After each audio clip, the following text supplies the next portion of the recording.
Maayong adlaw mga guys. Karon di ay ko iwikan ninyo maglabay og basura diri sa Germany. No, for information na ay 4 basic requirements sa basurahan ang every household diri sa Germany. Ang una guys, naka-color coding na siya, kanang brown, biodegradable, nabubulok, kanang black, fresh mule, no residual waste, dili mabulok o dili na pod ma-recycle. Yellow is all plastics, kanang blue guys, all paper, gani siya mga all papers o cartons. Diri naman sa among balay guys, unong kaklase among basurahan. Ang una kaning para sa leftover o mga food waste. Ang ikaduha para sa mga papel, all papers, tanan mga karton. Ang ikatulo kani para sa mga plastic waste, no, tanan plastic waste dili ginalabay. Ang ikaupat kani katong residual waste, katong dili mabulok o dili na pud ma-recycle. Ang ikalima guys kaning sa mga botilya, botilya rin ni sa tanan guys, mga glass. O gay kaunom, last day kaning bifan kaning mga ma-recycle na mga plastic bottles guys, kaya naman siya bayad. Maulang unong mitanan rin sa balay guys, kaya lahat mo labagayanan ni mga botilya, ulay po naglabayanan ni mga plastic bottles ato guys, okay? O karon guys, kung iuwi ka niyo, maglabay tag basura, tulo ka klase atong ilabay karon. Kaning tanang plastic, kaning atong residual waste, o kaning mga, guys, mga papel na to, papel o karton, okay? So, dito magi guys. Medyo na ni sa ubos atong nabayanan. Challenging kini guys, kitigang kayo diri, iyan mo, mga patibong lang kayo. Joke rabi to guys, way patibong ay. Tugnaw lang dyan kayo. Manahaw taga guys, to araw dito atong basurahan. Ikaw taga isa ka taga may mo ni, ang challenging guys, karong panahon na tugnaw mo kayo. Anak kanina diri guys, kay pagtugnaw way langaw. Tanaw guys, ninjot kayo.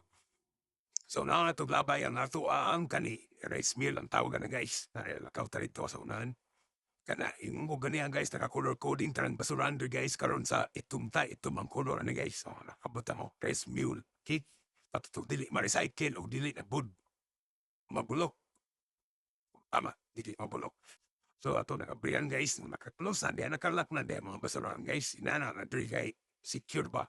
Karang yellow guys, puro plastic o kanang blue, ang taklog kaning blue, puro ginay sa papel, no, na CCTV di guys. Kung kamani kaglabay, makamulta ka guys, no, tanahon ka sa CCTV. Okay? O, uli na takay, tugnaw kayo. Kanisa na tubuti di guys, lahi sa nigdabayanan. Bit-bit na to na di guys. Kato dito ka na guys, itong sa household, tupat to dito. Karoon lahi po di gabayanan na to mga butilya. May like ba ni guys, kasi bukat ba kayo mong bit-bit butilya guys niya, di ko ni mo i-like. Maluoy mo sa ko guys. Maglabay po tag butilya ron.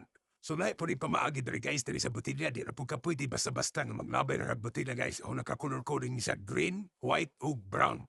O ka na guys, ilabay na ito na tanan white diha. Nya tanan green pod o tanan brown. Ang gano'n na ni mong takdo guys, kaya di na pwede ilabay nga na itaklo. Kaila dyan ko sa tagian niyo. Kung nakikinig ka man, alam mo na kung sino ka. Ikaw ang nagpaubog sa kuha. Okay guys, mo na siya sa white, kana white na siya. White, green o brown ang sa mga botilya there guys. Okay, ay po nang kalimtin niyo. Okay, importante po kaya na. Kung gusto po ka mag-dispose ng mga luma na ni mga gamit guys, mga sanin na sapatos o medyas, dili po di ang butanganan, no?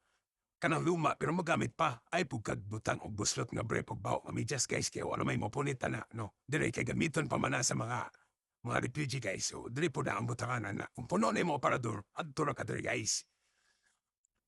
O ang para po sa mga gadgets din mo guys, mga electronic devices, na po na siya designated nga area kung asa na po din siya ilabay o kung nasa mga picture guys, mura ang pwede mo ilabay diri nga area. Okay? Patong nga dagko na mga appliances, mga rep, mga washing machine, lahi patuglo bayanan guys, sunod na tamad po dito kaya ito at ay sakinan. Okay? Salamat!